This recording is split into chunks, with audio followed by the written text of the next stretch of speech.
আসসালামু আলাইকুম। আশা করছি আমরা প্রত্যেকেই অনেক বেশি ভালো আছি এবং সুস্থ আছি। আলহামদুলিল্লাহ। আপনাদের প্রত্যেককে ওয়েলকাম জানাচ্ছি আমাদের আজকের নতুন একটি টপিক নিয়ে নতুন একটি ভিডিওতে। আমরা মূলত ছিলাম মাইক্রোসফট অফিসের যে সিরিজ, আলহামদুলিল্লাহ আমরা সেই সিরিজের এমএস ওয়ার্ড এবং এক্সেলের যে বিষয়গুলো ছিল সেগুলো কমপ্লিট করতে পেরেছি ইতিমধ্যে। তো আজকে আমরা জানবো মাইক্রোসফট অফিসের আরো একটি ইম্পোর্টেন্ট অ্যাপস, সেটা হচ্ছে মাইক্রোসফট পাওয়ার পয়েন্ট। তো পাওয়ার পয়েন্ট নিয়ে কিভাবে আমরা ফোনের মাধ্যমে একটা প্রেজেন্টেশন তৈরি করতে পারি, এই বিষয়গুলোই হচ্ছে আমাদের আজকের মূল আলোচ্য বিষয়। তো চলুন আর কথা না বাড়িয়ে আমরা সরাসরি হচ্ছে আমাদের মূল যে বিষয় সেই বিষয়ে চলে যাই। তো আমরা আমাদের ফোন থেকে চলে যাব সরাসরি হচ্ছে এমএস পাওয়ার পয়েন্টে। আমরা অলরেডি এমএস পাওয়ার পয়েন্ট আমাদের ফোনে ইনস্টল করেছি এবং ইনস্টল করার পরবর্তীতে কিভাবে কানেক্ট করতে হয় এই বিষয়টাও দেখেছি। সেমভাবে আমাদের যে এখানে যে ইন্টারফেসটা রয়েছে, ইন্টারফেসটা হচ্ছে ব্ল্যাক। আমরা চাইলে এটাকে চেঞ্জ করতে পারি। কিভাবে চেঞ্জ করব? আমার যে এখানে নামের পাশে রিসেন্টের পাশে যে এইচ সার্কেলের মধ্যে যে এইচ রয়েছে, এইচে ক্লিক করব। এইচে ক্লিক করার পর এখান থেকে সেটিংসে চলে যাব। সেটিংসে যাওয়ার পর এখান থেকে থিমে চলে যাব। থিমে যাওয়ার পর এখান থেকে লাইট থিমটা গট ইট। এখানে এটা করার পর এটা অলরেডি এখন দেখা যাচ্ছে যে না, এটা তো হয়নি, কিভাবে হবে? তো বের হব, বের হয়ে সুন্দর করে হচ্ছে এটা ফোনটাকে রিফ্রেশ করব, রিফ্রেশ করে আবার হচ্ছে সেম পাওয়ার পয়েন্ট অ্যাপসে চলে আসবো। তো অলরেডি এটা কিন্তু থিমটা চেঞ্জ হয়ে গিয়েছে।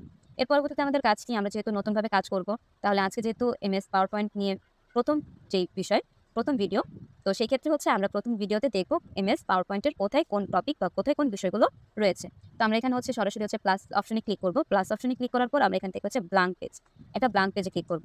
তো ট্রাই আউটলাইন ভিউ, তো এখান থেকে হচ্ছে আমি দেবো হচ্ছে নো থ্যাঙ্কস। নো থ্যাঙ্কসে ক্লিক করব। দেন হচ্ছে তারা সরাসরি হচ্ছে আমাকে এখানে পাওয়ার পয়েন্টের যে বিষয়টা রয়েছে এখানে নিয়ে চলে এসেছে। তো এর পরবর্তীতে হচ্ছে আমরা এখান থেকে গট ইটে ক্লিক করব। গট ইটে ক্লিক করব। তো এখন আমরা হচ্ছে যেহেতু প্রথম দিন হচ্ছে আমরা দেখব কোথায় কোন অ্যাপস বা কোথায় কোন বিষয়গুলো রয়েছে। সেমভাবে পাওয়ার পয়েন্ট এই যে থিম, এগুলোর মেইন একটা মজার বিষয় হচ্ছে প্রত্যেকটা জায়গায় সেমই বিষয়গুলো থাকে। যেমন ওয়ার্ড, এক্সেল, যেখানে যে বিষয়গুলো আমরা দেখেছিলাম সেম, এখানেও সেম বিষয়গুলোই। যেমন এখানে এরপরে যে প্লাস চিহ্নটা রয়েছে এখান থেকে হচ্ছে আমরা হোমের যে কাজগুলো করতে পারবো। এখন প্রশ্ন আসছে এগুলো তো সব ইনভিজিবল, ভিজিবল কেন হচ্ছে না? কারণ আমি এখানে কোনো কিছু এখন পর্যন্ত লিখিনি তার জন্য। তো এর পরবর্তীতে এখানে হচ্ছে অপশন, তারপর এখানে যে টিভির মতন একটা অপশন রয়েছে, এই টিভি অপশনটা হচ্ছে স্লাইড শো করার জন্য 3 ডট। আমি চাইলে এখান থেকে নিউ স্লাইড নিতে পারি। এর পরবর্তীতে হচ্ছে শেয়ার করতে পারি, সেভ করতে পারি। যেভাবেই চাই সেভাবেই এখান থেকে আমি কাজগুলো করতে পারি। তো এখানে আরেকটা মূল বিষয় রয়েছে যে এখান থেকে আমি যদি চাই কিভাবে কাজ করব। এখানে নিচে দেখুন অনেকগুলো বিষয় রয়েছে। এটা হচ্ছে প্রথম বিষয়, যেটা হচ্ছে লেআউট। আমি চাইলে এখান থেকে লেআউটগুলো চেঞ্জ করতে পারি। এর পরবর্তীতে এখান থেকে পরের যে ধাপ সেটা হচ্ছে আমি চাইলে নিউ একটা স্লাইড নিতে পারি। এটা হচ্ছে নিউ স্লাইড। এর পরবর্তীতে আমরা হচ্ছে এটা হচ্ছে কমেন্টের একটা বিষয়। কমেন্ট, ওকে। এর পরবর্তীতে আমি চাইলে এখান থেকে হচ্ছে টেবিলের যে বিষয়টা রয়েছে, তো আমরা জাস্ট এখন দেখার জন্য দেখছি। এরপরে হচ্ছে ছবির বিষয় রয়েছে, এখান থেকে চাইলে আমি এখান থেকে আমার ফোনে যেই ছবি রয়েছে সেই ছবি নিয়ে আসতে পারি, শেপ নিয়ে আসতে পারি। এর পরবর্তীতে টেক্সট বিষয়গুলো রয়েছে। তো এর পরবর্তীতে আমাদের এখানে অ্যারো চিহ্নতে যদি আমরা ক্লিক করি, অ্যারো চিহ্নতে ক্লিক করার পর এখানে হচ্ছে হোম।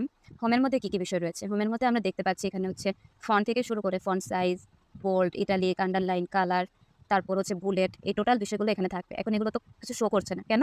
আমি জাস্ট যদি এখানে হচ্ছে সিম্পল দেখেন, অলরেডি আমি জাস্ট এখানে টাইপ করার কারণে, এখানে ক্লিক করার কারণে এই বিষয়গুলো এখানে শো করছে।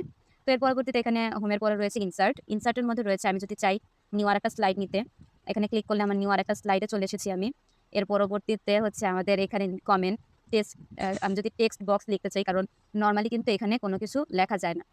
নর্মালি এখানে কোনো কিছু লেখার পসিবল না। কারণ এখানে দেখুন আগে এখানে কিন্তু কোনো কিছুই লেখা পসিবল না।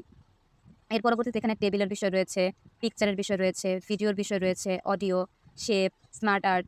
যদিও স্মার্ট আর্টের জন্য আমাকে হচ্ছে এটা পেইড ভার্সন লাগবে। তো যেগুলো হচ্ছে নর্মালি ফ্রিতে করা যায় আমরা সেই কাজগুলো এখান থেকে করবো ইনশাল্লাহ। এর পরবর্তীতে এখানে ইনসার্টের পর এখানে ড্রর অপশন রয়েছে। আমি চাইলে এখান থেকে হ্যান্ড ড্রয়িংয়ের মাধ্যমে করতে পারি। তারপর হচ্ছে ড্রর পরে হচ্ছে ডিজাইন। এখানে বিভিন্ন ধরনের থিম রয়েছে। আমি চাইলে এখান থেকে এই থিমগুলো এখান থেকে ইউজ করতে পারি। এখান থেকে এই থিম, একটা থিম, এই থিমগুলো হচ্ছে এখান থেকে ব্যবহার করতে পারি। বিভিন্ন ধরনের থিম যদি আমি একটা থিম এখান থেকে ইউজ করি, যেমন এখানে সাপোজ হচ্ছে এই থিমটা আমি এখান থেকে নিচ্ছি। তো এটা কিন্তু অলরেডি আমাদের এই থিমটা কিন্তু এখানে শো করছে। আমি যদি এটাকে একটু ছোট করি, ছোট করলে দেখা যাবে অলরেডি আমাদের এখানে কিন্তু এই থিম দেখা যাচ্ছে। আমি চাইলে এটা হচ্ছে আবার আন্ডুতে ক্লিক করে আগের অবস্থানে ফিরে যেতে পারি। তো এর পরবর্তীতে হচ্ছে আমরা যেখানে ছিলাম ডিজাইন, থিম, স্লাইড, সাইজ, আমি চাইলে হচ্ছে স্ট্যান্ডার্ড সাইজ, আবার যদি চাই তাহলে হচ্ছে আমি ওই সাইজ করতে পারি, ব্যাকগ্রাউন্ড ফরম্যাট করতে পারি। এই কাজগুলো হচ্ছে ইনশাআল্লাহ আমরা এখান থেকে করতে পারবো। এছাড়াও আমাদের যে আরও বিষয়গুলো রয়েছে যদি আমরা দেখি, ডিজাইনের পরবর্তীতে রয়েছে হচ্ছে ট্রানজিশন হচ্ছে পাওয়ার পয়েন্টের ক্ষেত্রে সবথেকে ইম্পর্টেন্ট একটা বিষয়। কারণ যখনই আমি কোনো একটা প্রেজেন্টেশন তৈরি করি, প্রেজেন্টেশনগুলো যখন মুভ করে তখন বিষয়টা দেখতে আরও বেশি ভালো লাগে, সুন্দর লাগে। তো আমি হচ্ছে এই ক্ষেত্রে এই কাজটা এখান থেকে করতে পারি। এর পরবর্তীতে এখানে ট্রানজিশনের অনেক ধরনের ট্রানজিশন এখানে রয়েছে, আমাদের যেমন ইচ্ছা।